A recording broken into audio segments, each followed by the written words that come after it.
Oui, bon, ma prise de parole, je pense, ne te surprendra pas, mais je ne suis pas d'accord avec la proposition qui est faite ce soir de gratuité sur ces lignes. Alors, pourquoi ? Parce qu'effectivement, il y a toujours quelqu'un qui paye, donc tu l'as dit, aujourd'hui, c'est 100 000 euros. Ça veut dire qu'on part... Alors d'habitude, qui c'est qui paye ? C'est effectivement en grande partie le versement mobilité, puisque sur les lignes Cibra, tu as cité les chiffres du budget, mais il faudrait enlever de ça tout ce qui concerne le transport scolaire, qui est un peu à part, sur lequel on reçoit aussi des subventionnements de la région. Faut avoir le chiffre d'à peu près 2/3 du coût réel des transports, quand vous prenez la Cibra, qui sont payés par les entreprises. Là, on est déjà sur des lignes qui nous coûtent 80, sur lesquelles les entreprises, d'une certaine manière, participent à 90% du coût. Et ce soir, la proposition, c'est de passer à 100%. Moi, je connais des chefs d'entreprise qui aujourd'hui commencent à tirer la tête, de voir leur versement mobilité augmenter, de voir que depuis des années, ils le payent et qu'ils n'ont toujours pas les transports en face. Et je crois que l'esprit de la loi et l'esprit de ce versement mobilité, c'est d'abord fait pour transporter les salariés. Et moi, j'ai un peu du mal, parce que le slogan qui va nous revenir dans la figure, c'est « vous payez pour aller bosser, mais par contre, pour aller en loisir sur la plage, c'est gratuit ». Franchement, cette philosophie-là, pour moi, elle ne me convient pas. Mais je voterai contre, parce que pour moi, il y a un problème, alors c'est peut-être des principes, mais il y a un problème d'équité sur les territoires. Et je crois...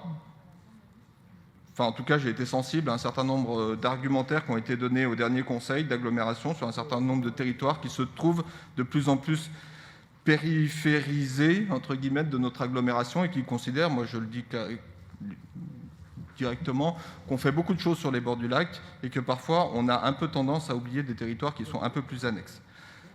Moi, je ne vois pas pourquoi on ferait des navettes gratuites pour les touristes uniquement sur les bords du lac. On a d'autres sites touristiques sur notre territoire, du côté du pays d'Albi notamment, sur lequel, certes, on n'a peut-être pas les mêmes embouteillages, mais sur lequel il y a quand même des touristes qui passent, et je crois que ça fait partie d'un de nos axes de travail, de développer ce tourisme vert, ce tourisme patrimonial, ce tourisme, j'allais dire, un peu plus rural, ou en tout cas périurbain. Il y a un autre problème, c'est l'équité entre les citoyens. Moi, je trouve que là, tu l'as dit, les navettes du lac sont fréquentées à 60% par des touristes et à 40% par des habitants des grands Annéciens, donc tant mieux pour cela. Mais pourquoi pour ces 40% Non, non, c'est l'inverse. Il ne faut pas donner l'inverse. Oui, c'est l'inverse. Mais même l'inverse, je veux dire, les autres, ils payent.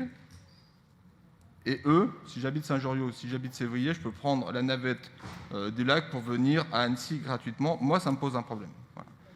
Et on n'échappera pas à la critique qui est de dire, là, vous faites une mesure qui est principalement pour les touristes, même si ça vient d'être dit, c'est faux, alors qu'on fait moins pour les habitants. Donc pour moi, cette mesure, elle n'est pas bonne.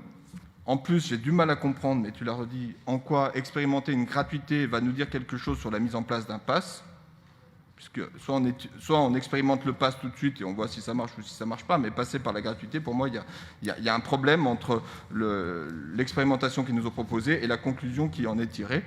Je l'ai déjà dit au bureau. Je crois qu'on est tous d'accord pour dire qu'il faut faire des choses sur les bords du lac, sur la mobilité. Je ne veux pas m'étendre plus que ça, mais pour moi, là, on touche à des principes qui, y compris, peuvent toucher à, j'allais dire, à un moment donné, un malaise qu'on peut ressentir et que moi, je ressens de plus en plus, en tout cas qui m'est soufflé par un certain nombre de conseillers communautaires, sur la cohérence et la cohésion de notre agglomération.